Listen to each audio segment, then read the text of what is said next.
Bismillahirrahmanirrahim. Assalamualaikum warahmatullahi wabarakatuh.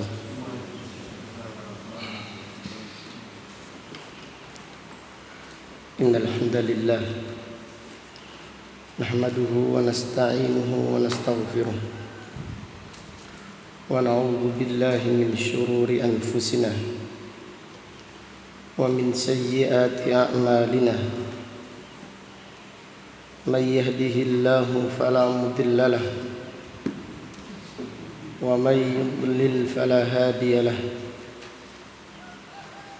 Wa ashhadu an la ilaha illallah wahdahu la syarika lahu wa ashhadu anna Muhammadan abduhu wa rasuluh.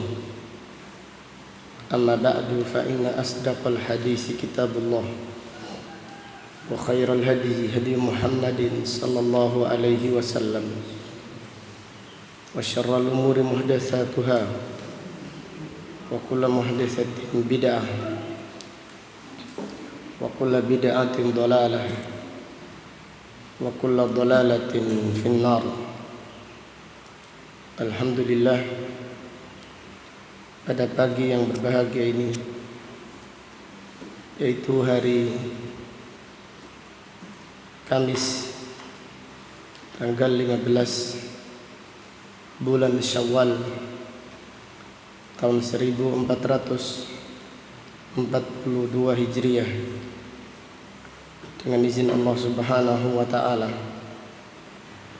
kita melanjutkan kembali kajian kitab Al-Jami' As-Sahih Al-Musnad min hadis Rasulullah sallallahu alaihi wasallam wa sunanihi wa ayyamihi, yang ditulis oleh Al-Imam Abu Abdullah Muhammad ibn Ismail ibn Ibrahim ibn Al-Mughirah ibn Bardizbah Al-Bukhari Al-Ju'fi maulahum, imam besar kaum muslimin, yang dilahirkan pada tahun 194 Hijriah dan meninggal dunia pada tahun 256 Hijriah, rahimahullahu ta'ala rahmatan wasi'ah. Kita berdoa semoga Allah Subhanahu wa ta'ala selalu memperbaiki niat kita dan selalu memperbaharui kesungguhan kita di dalam menuntut ilmu. Semoga Allah Subhanahu wa ta'ala menganugerahkan kepada kita ilmu yang bermanfaat dan al-amal as-salih. Amin ya rabbal alamin.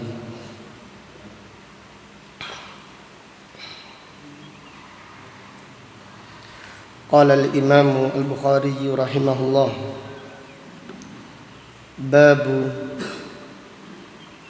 istijaril musyrikin 'inda ad-darurah aw idza lam yujad ahlul islam. Wa amala an-nabiy sallallahu alaihi wasallam yahuda Khaybar. Al-Imam Al-Bukhari rahimahullah berkata, bab menyewa atau memperkerjakan orang-orang musyrik 'inda ad-darurah, di dalam keadaan darurat, au idza lam yujad ahlul islam, atau menyewa orang musyrik untuk mengerjakan sesuatu dibolehkan jika tidak ada orang Islam yang mengerjakannya. Wa amalan nabiyyu sallallahu alaihi wasallam yahuda Khaybar. Nabi sallallahu alaihi wasallam mempekerjakan Yahudi yang ada di Khaybar untuk yaitu menanam atau merawat kebun kurma milik Nabi sallallahu alaihi wasallam.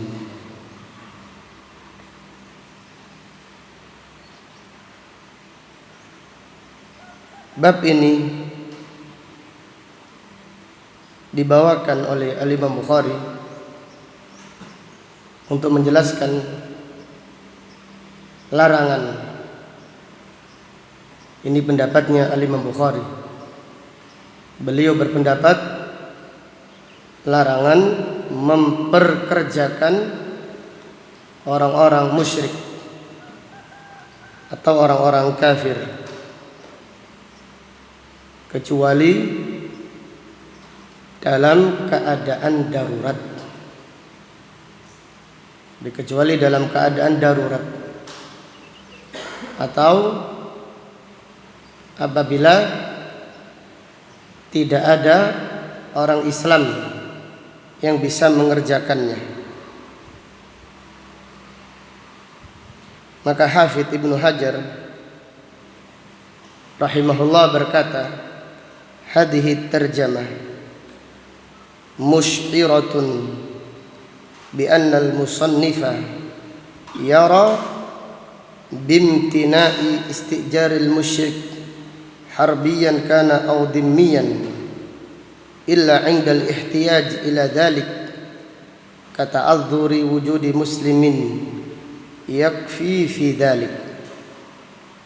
Bab ini mengisyaratkan bahwasannya penulis yaitu Al-Imam Al-Bukhari rahimahullah berpendapat larangan memperkerjakan kaum musyrikin, baik itu kafir harbi ataupun kafir dhimmi, kecuali jika diperlukan, yaitu apabila dalam keadaan darurat,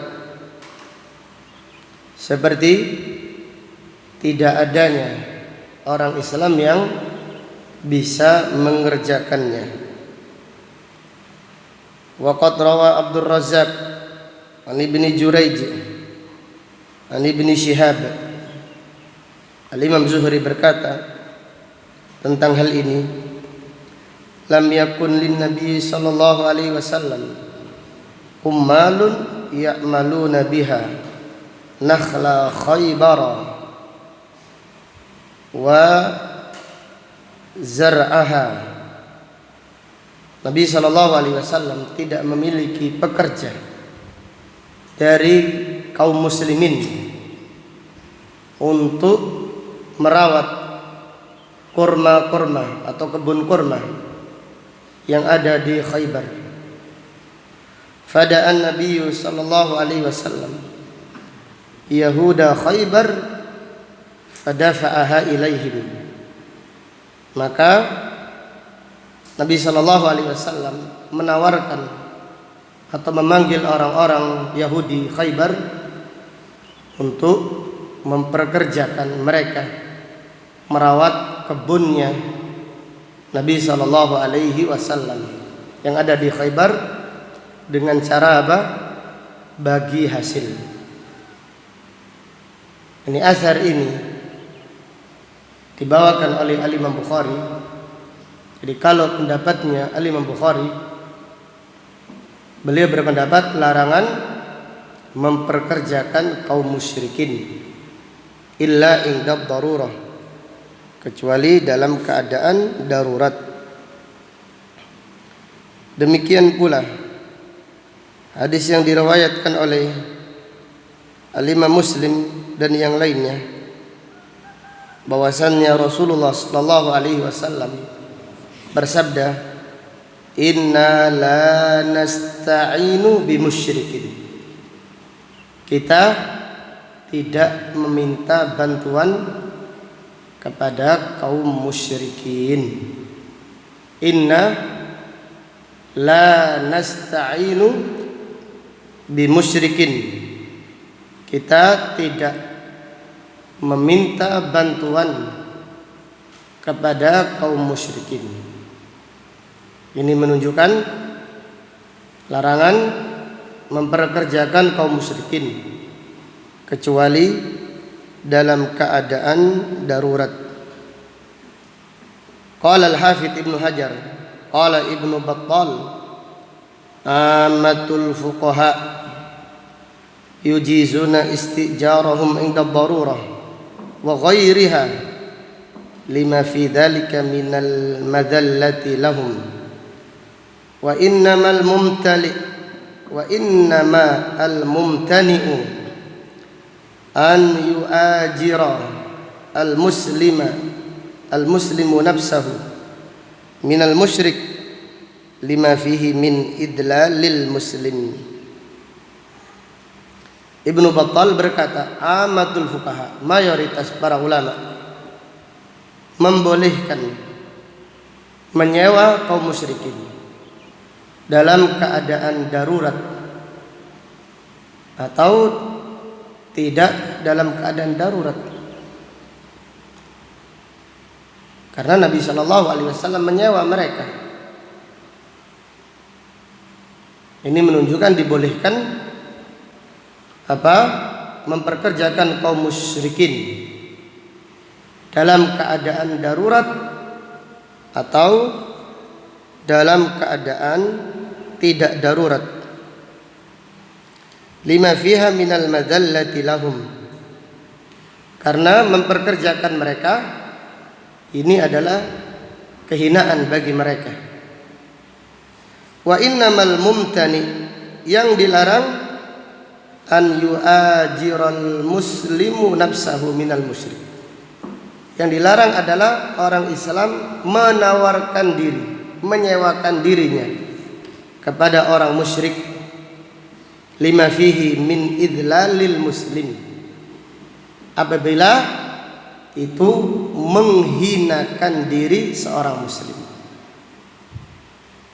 Jadi ala kulli hal para ulama berselisih tentang hal ini. Memang lebih utama apabila kita yaitu punya kedudukan atau memiliki pekerjaan, lebih utama memperkerjakan orang muslim. Bahkan bab yang pertama yang ditulis oleh Imam Bukhari yaitu memperkerjakan orang yang saleh. Babu istijari rajuli saleh. Ini lebih utama. Namun tidak mengapa kita memperkerjakan orang-orang kafir lil hajah jika diperlukan. Maka para sahabat mendatangkan pekerja-pekerja dari luar untuk memperkerjakan pekerjaan mereka. Yang kisah yang masyhur tentang Abu Lu'lu'ah al-Majusi, itu budaknya siapa Abu Lu'lu'ah? Budaknya siapa? Mughirah, budaknya Mughirah ibnu Syu'bah. Intinya memperkerjakan mereka jika diperlukan, insyaallah tidak mengapa. Kemudian Al-Imam Al-Bukhari rahimahullah membawakan hadis di dalam bab ini. Qala haddatsani Ibrahim ibnu Musa Ar-Razi. Ibrahim ibnu Musa Ar-Razi, seorang ulama yang thiqah yang meninggal dunia pada tahun 220 Hijriah lebih. Qala akhbarana Hisham ibnu Yusuf As-Sun'ani. Hisham ibnu Yusuf As-Sun'ani, seorang ulama yang thiqah yang meninggal dunia pada tahun 197 Hijriah. An Ma'mar ibnu Rashid Al-Azdi, imam besar kaum muslimin. Ma'mar min athbatin nas fi Zuhri, termasuk ulama yang paling kuat riwayatnya dari Al-Imam Zuhri. Ma'mar meninggal dunia pada tahun 154 Hijriah. Aniz Zuhri, imam besar kaum muslimin, Al-Imam Zuhri, seorang ulama yang paling pertama kali mengumpulkan hadis-hadis Nabi SAW untuk dijadikan satu kitab atas perintah Khalifah Umar ibnu Abdul Aziz. Maka dikatakan awwalu man jama'a al-athar Ibnu Shihab amiran lahu Umar, yang pertama kali mengumpulkan hadis adalah Ibnu Shihab Al-Imam Zuhri, amiran lahu Umar, atas perintah Umar ibnu Abdul Aziz rahimahullah. Al-Imam Zuhri berkata, mastauda'tu hadisan qattu fi qalbi fanasitu. Aku tidak pernah menitipkan satu hadis pun dalam hatiku, lalu aku lupa. Allahu Akbar. Ini adalah karamah dari Allah Subhanahu wa taala. Ini kita yang berusaha menghafal hadis hanya sedikit susah payah untuk memasukkan hadis di dalam hati, di dalam hafalan kita. Al-Imam Zuhri berkata, aku tidak pernah menitipkan hadis satu pun di dalam hatiku, lalu aku melupakannya, illa hadisan wahidan, kecuali satu hadis yang diragukan oleh Al-Imam Az-Zuhri. Para ulama mengomentari ucapannya Al-Imam Zuhri. Yang diragukan oleh Al-Imam Zuhri tersebut ternyata hadisnya adalah hadis yang sahih. Ini menunjukkan ketakwaan mereka. Ini menunjukkan kesungguhan mereka di dalam menuntut ilmu. Rahimallahu ulama al-muslimin rahmatan wasi'ah. Al-Imam Zuhri meninggal dunia pada tahun 124 Hijriah. An Urwah ibn Zubair. Urwah ibn Zubair min kibari tabi'in, yang meninggal dunia pada tahun 94 Hijriah. An Aisyah radhiyallahu anha, dari Aisyah radhiyallahu anha, ia berkata, wastajara an-nabiy sallallahu alaihi wasallam wa Abu Bakrin rajulan min bani Dail thumma min bani Abdi ibn Adi hadiyan khirritan wal khirritu al-mahiru bil hidayah.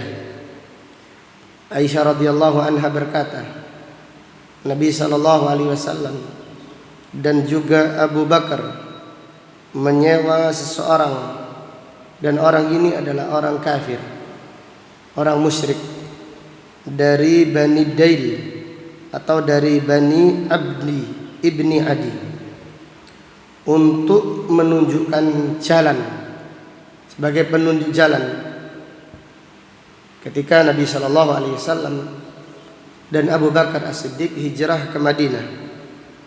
Dan orang tersebut adalah orang yang mahir, orang yang pandai menunjukkan arah jalan di padang pasir. Qad ghamasa yamina hilfin fi alil As ibn Wa'il wa huwa ala dini kuffari Quraisy. Dan orang ini adalah orang yang ada kesepakatan fi ali, keluarganya As ibn Wa'il, dan wa huwa ala dini kuffari Quraisy. Orang tersebut adalah orang kafir musyrik yang agamanya seperti agamanya orang-orang Quraisy. Fa aminahu, akan tetapi orang tersebut memberi jaminan keamanan kepada Nabi sallallahu alaihi wasallam dan Abu Bakar. Artinya Nabi sallallahu alaihi wasallam dan Abu Bakar merasa aman. Jadi orang tersebut walaupun orang kafir, insyaallah tidak membahayakan. Fadafa'a ilaihi rahilataihima, maka Nabi sallallahu alaihi wasallam dan Abu Bakar menyerahkan kepada orang tersebut kendaraannya. Wa wa'adahu ghara thawrin ba'da thalathi layalin. Kemudian Nabi sallallahu alaihi wasallam, demikian pula Abu Bakar, menjanjikan orang tersebut bertemu di Gua Ats-Tsaur setelah 3 hari. Fa'atahuma birahilatihima sabihata layalin thalathin fartahala wantalaqa ma'ahuma Amir ibn Fahirah wad-Dalilu ad-Daili fa akhadha bihim asfala Makkah wa huwa tariqus sahil. Kemudian orang tersebut datang membawa kedua onta tersebut di pagi hari setelah 3 hari. Fartahala. Kemudian Nabi SAW dan Abu Bakar melanjutkan perjalanannya menuju Madinah. Wantalaqa ma'ahuma, bersama keduanya Amir ibnu Fahirah, wad-Dalil, dan juga penunjuk jalan tadi, ad-Daili, yaitu orang musyrik tadi. Fa akhadha bihim asfala Makkah wa huwa tariqus sahil. Lalu orang tersebut mengarahkan Nabi sallallahu alaihi wasallam dan Abu Bakar perjalanannya menuju Madinah dari arah pantai. Dari hadis ini terdapat beberapa pelajaran yang bisa diambil. Fihi jawazu istijaril musyrikin inda darurah awil hajah. Dibolehkan menyewa orang-orang musyrik jika dalam keadaan darurat atau jika diperlukan. Jadi kalau bisa kita kalau mengerjakan sesuatu, pilih orang Islam terlebih dahulu. Pilihlah orang Islam terlebih lagi, pilihlah pekerja yang saleh, pekerja yang amanah. Baru kalau tidak ada, tidak mengapa kita menyewa orang-orang kafir atau orang musyrik. Apalagi kalau kita mendakwai mereka, seperti yang dilakukan Nabi sallallahu alaihi wasallam. Ada pemuda Yahudi yang selalu membantu Nabi sallallahu alaihi wasallam. Maka Nabi sallallahu alaihi wasallam ketika pemuda tadi sakit, beliau mengajak pemuda tersebut untuk masuk Islam. Jadi bukan hanya sekedar memperkerjakan urusan dunia. Demikian pula pekerja-pekerja yang ada di rumah kita atau di sekitar kita. Kalau bisa, hendaknya kita mendakwai mereka, mengajak mereka kepada kebaikan, mengajak mereka kepada tauhid, kepada sunnah Nabi sallallahu alaihi wasallam. Ini sunnah yang kita tinggalkan. Ini adalah kebiasaan mulia para nabi dan para rasul. Demikian pula orang-orang saleh yang kita kerjakan. Ini contohnya kita memperkerjakan orang untuk memperbaiki mobil kita biasa-biasa saja, dan mengajak mereka, tidak menasihati mereka. Ini menunjukkan lemahnya kesungguhan kita di dalam berdakwah. Diriwayatkan bahwasannya Syekh Albani rahimahullah, ketika ada pekerja yang memperkerjakan jalan di depan rumahnya, bekerja umum, setiap lewat Syekh Albani rahimahullah menasihati tentang sunnah. Hendaklah memanjangkan jenggot, ini sunnah Islam, sholat berjamaah. Kemudian lewat, besok lagi seperti itu. besok lagi seperti itu, Allahu Akbar. Lama kelamaan, tidak lama kemudian orang tersebut menjadi orang muslim yang taat kepada Allah Subhanahu wa taala. Maka hendaklah kita mengoreksi kesungguhan kita di dalam berdakwah. Al-hidayatu biyadillah. Petunjuk ada di tangan Allah Subhanahu wa taala.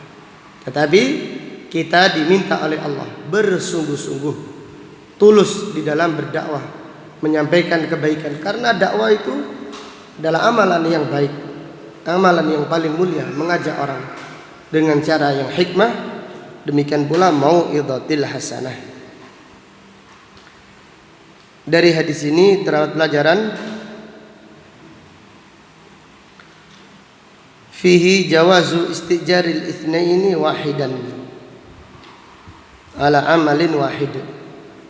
Dibolehkan dua orang menyewa satu orang di dalam satu pekerjaan.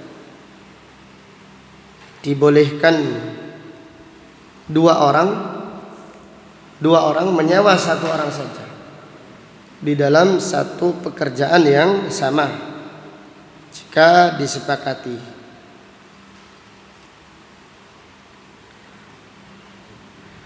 Fihi jawazu istijaril muslim al-kafira ala hidayati tariq idza amina alaihi atau idza umina alaihi. Dibolehkan bagi seorang muslim menyewa orang kafir sebagai penunjuk jalan apabila orang muslim merasa aman dengan orang kafir tersebut.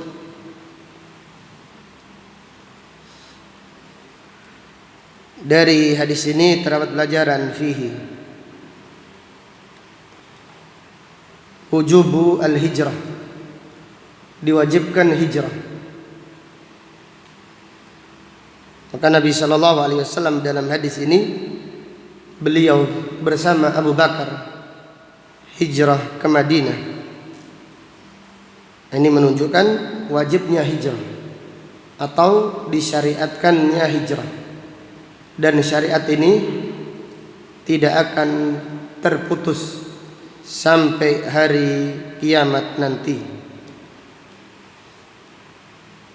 Dari hadis ini terdapat pelajaran fihi asyaddun nasi bala'an al-anbiya. Manusia yang paling berat cobaannya adalah para nabi dan para rasul. Nabi sallallahu alaihi wasallam hijrah ke Madinah. Sebelum hijrah beliau dimusuhi, beliau akan dibunuh, beliau dihinakan oleh orang-orang kafir Quraisy, sehingga Allah Subhanahu wa taala mengizinkan Nabi sallallahu alaihi wasallam untuk hijrah.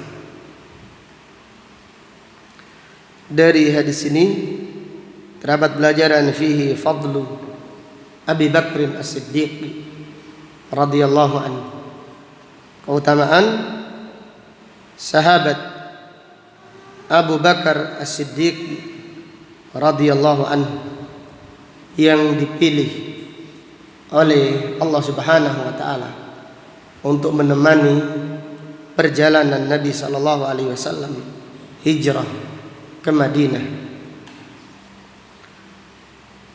Dari hadis yang mulia ini terdapat pelajaran fihi fadlu mulazamatil alim, keutamaan menyertai seorang alim, seorang yang saleh akan mendapatkan banyak fadilah dan faedah serta manfaat dari menyertai mereka.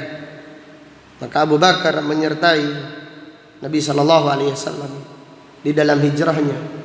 Ini adalah kemuliaan dan keutamaan bagi sahabat Abu Bakar As-Siddiq radhiyallahu anhu. Demikian pula menyertai seorang ulama atau seorang alim di perjalanan mereka di dalam berdakwah.